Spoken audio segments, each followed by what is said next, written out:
No turning. This is harder than I thought.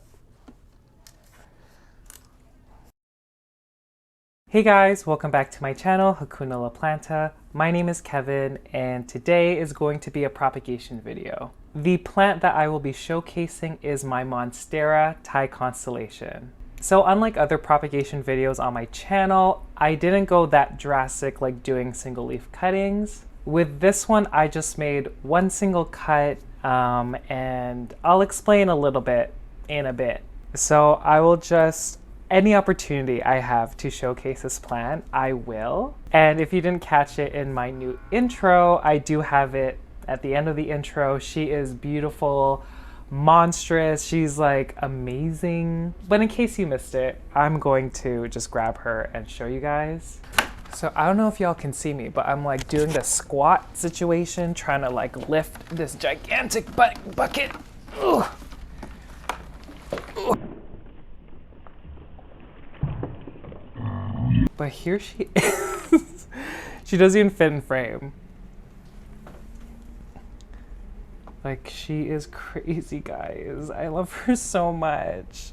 So in this video, I will show you the initial chop along with a 6-week update, a 2-month update, and then I'll show you the propagation. It's still in the same pot. And yeah, I'm really excited. Nothing rotted or died or anything, so I'm just thrilled. Before I start this video, if you like these kind of videos and you like my content, I would appreciate it if you would subscribe to my channel, and also check my Instagram out if you like planty pictures. Okay, so let me describe first how to propagate a Monstera Thai Constellation. You could also apply this with a Monstera deliciosa. So I'll just plug a picture here. Basically, in this picture, you see the main stem. Along the main stem, you could see petioles that will hold the leaves. And between those petioles, you'll see the internodes. The internodes on a Monstera Thai Constellation generally are very small, and therefore it could be a little scary just because there's not a lot of place where you can cut without risking like the life of your plant. In this case, I decided to make a chop here exactly where the knife is, just because you could see above it there is a robust root above that. And so in doing this, you basically leave a main root for the rest of the plant that you kind of chop off. The plant below the cut basically has a robust root system. And so therefore, I thought in time there would be a new growth point somewhere along the stem on one of the nodes. Again, you would apply the same principle if you had just a top cutting and a node or an aerial root, and you would just take that cutting and put it in the propagation kind of medium that you prefer, anywhere from water, perlite, sphagnum moss, oh my god, I cannot speak, sphagnum moss, LECA, any of that. In this case, I didn't want to disturb the root system, so I just left it in the same pot, just because the roots were already acclimated to LECA and the environment that it was surrounded by. So yeah, that's basically the end of my yapping. But this next clip here will be the initial chop. This was 3 months ago, and roll the tape.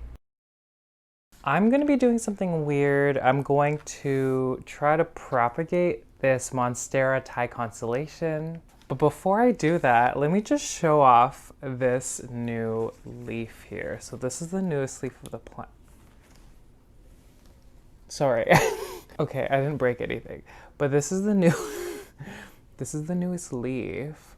Look how crazy. You could see secondary fenestrations, a block of cream here, and it is so beautiful. And I don't know if I've mentioned this before about this plant, but there's actually 2 plants in here. Let me rotate it so you guys can have a better look. We're a bit too big to be in frame here. And these leaves, they're starting to mature, and there's a ton of secondary fenestrations on the new leaves. And yeah, it's crazy because when I bought this plant a year ago, the leaves were like this big. I don't know if y'all can see it, but compare this to, again, this gigantic plant that I think it could probably fit like 4 of my heads in this leaf. So I don't really want to disturb it that much in terms of the root system, just because, here, I'll just show you. The root system on this beast is just out of control, but in the best way possible. So I'll just lift the net pot for you guys, and y'all can see, oh my God. It's still insane to me.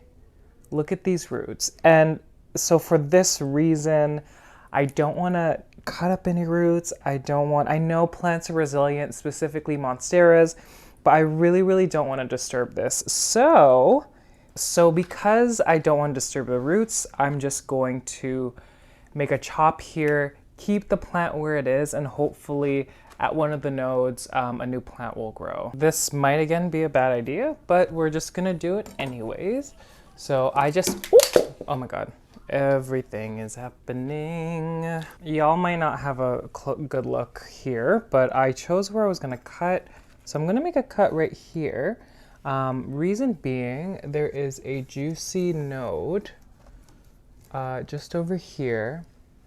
Y'all can't see it, but I promise you there's one there. And I know that above it is this really, really juicy root right over there. So, okay, the knife is in.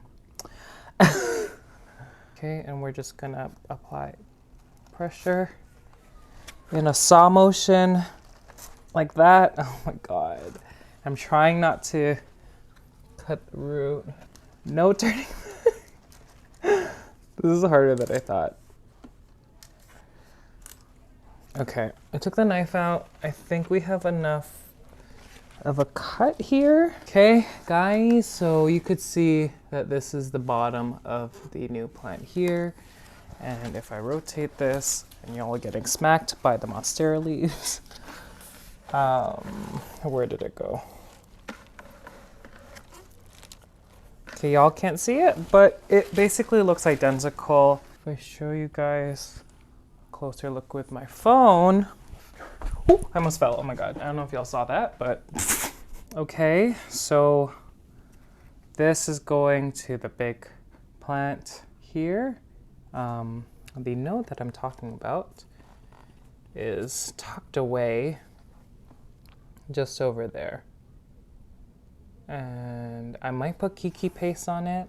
Okay, so again, guys, I will keep you guys updated on what happens with this and I guess the growth and if this was a big mistake.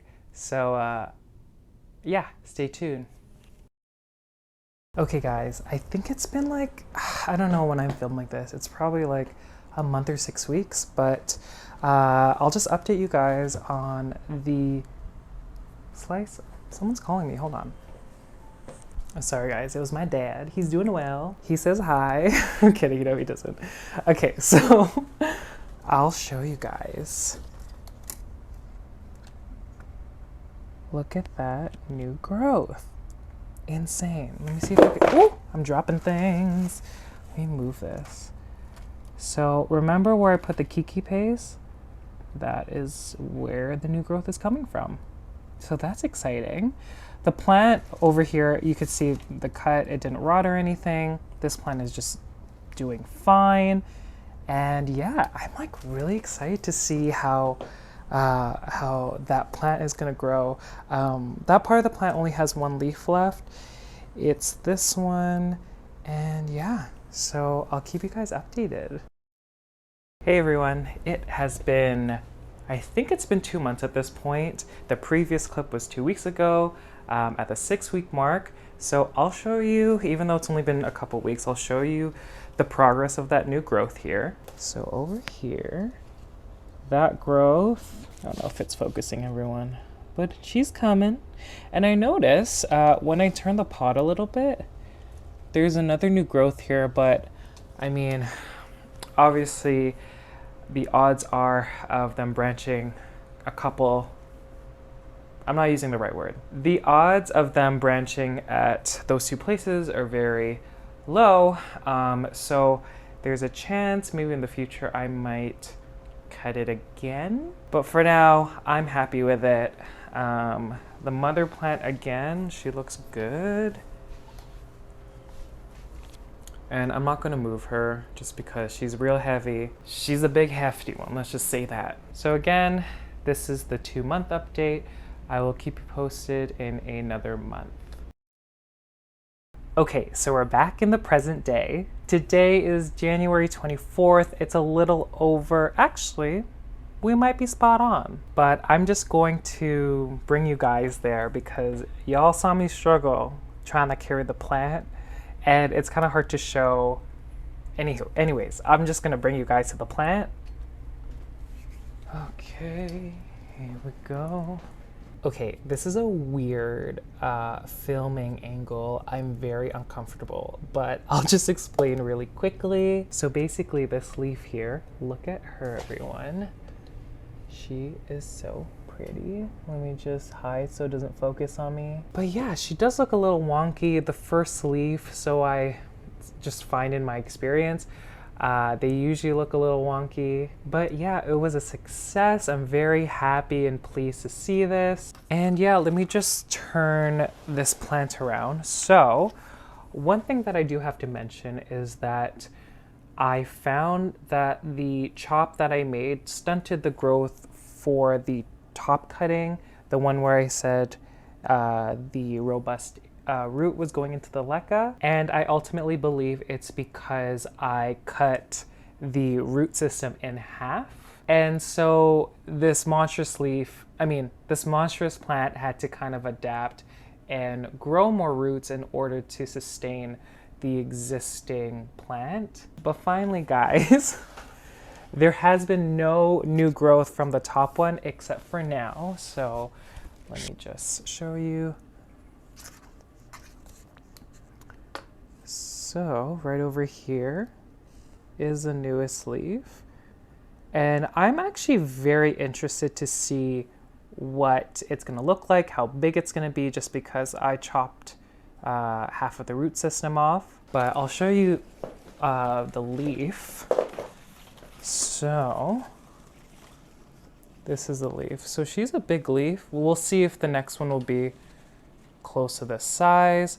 Also, there's other factors like it is winter still. Yeah, we'll see. So yeah, this video and this propagation journey was kind of a success. And I think it's because Monsteras are very, very resilient and they're very easy to propagate, in my experience at least. A few things before I let you guys go about the environment where I kept my Thai Constellation was basically the same place it's been living for the past like 6 months to a year. And so this plant lives right against the window. The temperature that it lives in is at its lowest 59 degrees Fahrenheit, and at the highest, I want to say it's 77 degrees Fahrenheit. The humidity fluctuates between 40% to 70%. The plant has acclimated and has already adjusted to being in LECA and passive hydroponics. And to help the plant out, I actually added this. This is General Hydroponics RapidStart. And this is a rooting enhancer for your plants just to promote root branching. In my experience, it has worked wonders, and just because I knew I was kind of separating the plant, I needed some sort of help, especially because it's winter and like there's less light, there's less warmth, all that jazz. If I were propagating this plant differently, like if I was taking cuttings and they didn't have a substantial root system, the two things that are the most important things that you could do with new cuttings or propagations is to increase the light, make sure they have bright indirect light or pop them under a grow light, and just have them in a very warm environment. I usually keep my propagations above 70 degrees Fahrenheit. Some people suggest a heat mat. I have zero experience when it comes to that. so I can't comment on that. But roots tend to pop out faster when it's warm, and when it's cooler, it's kind of hindered in a way. So yeah, those are the two things that I would recommend. Okay guys, I guess that's it. This was very interesting. I never propagated a plant and kept it in the same pot, like without really disturbing it. I think I just knew that theoretically they had very good root system, so they would have been fine. And yeah, I'm planning to do it again with this plant, with the other plant beside it, but I think I'm gonna wait for the spring and summer. Also, I might do this with my Monstera small leaf Alboborzigiana. She's kind of losing her variegation, which is fine, but yeah, I may do it with that one, so we'll see. I'm excited. If you guys have made it to the very end, thank you guys so much. I greatly appreciate it. And let me know any thoughts you have about my propagation method, any tips for me, some things that you do that are successful in your environment. Because like I've said before, I am so obsessed with propagating. I am so interested in new methods. I just started propagating in perlite actually, and I have a bunch of videos coming out in the future, so stick around for that. But yeah, I guess I'll see you guys later. Bye!